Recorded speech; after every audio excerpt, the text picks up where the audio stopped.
আমাদের গোপাল মন্দিরে আছে একটা বড় অনুষ্ঠান, সেই জন্য আজকে বিকেলবেলা সব সবজি কাটাকুটি এবং আরও কিছু ছোটোখাটো কাজ আছে। সেই জন্য গোপাল মন্দিরের মহারাজ আমাকে ফোন করে বলল, দেবা জলদি চলে এসো।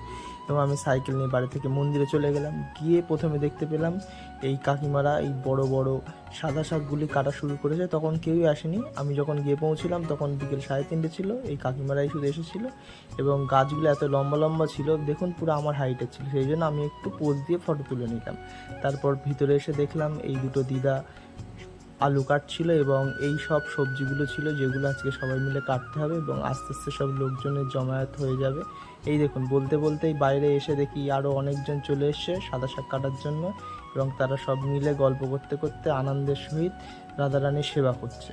এবং তারপর আমি চলে গেলাম কিছু মাটি নিতে। মাটিটা কেন নেব আগে বলবো। মাটি নিলাম, তারপর তাতে কিছু আমি সার্ফ নিয়ে নিলাম এবং সেটা দিয়ে এই লোহার কড়ার পিছনটাকে ভালোভাবে ডলে নিতে হবে, কারণ এই কড়াইতে এখন রাত্রে ভক্তদের জন্য কিছু প্রসাদ রান্না হবে।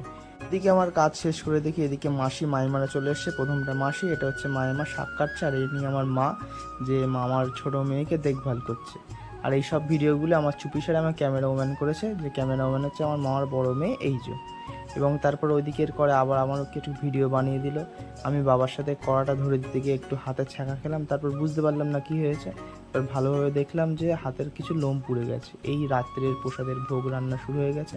তারপর আমি ভিতর দিকে এসে একটু সাদা শাক যেগুলো কাটা হয়ে গেছিলো সেগুলো ধুয়ে দিচ্ছিলাম, ধুয়ে অন্য একটা পাত্রে রেখে দিচ্ছিলাম। এবং তারপরে আমি একটু দেখালাম বাইরে থেকে সবাই চলে এসছে ভিতরে এবং ভিতরে একটা জমায়েত হয়েছে সবাই মিলে বাকি যেসব সবজিগুলো আছে সেগুলো সব বানিয়ে দিচ্ছে কালকে বড় অনুষ্ঠানের জন্য।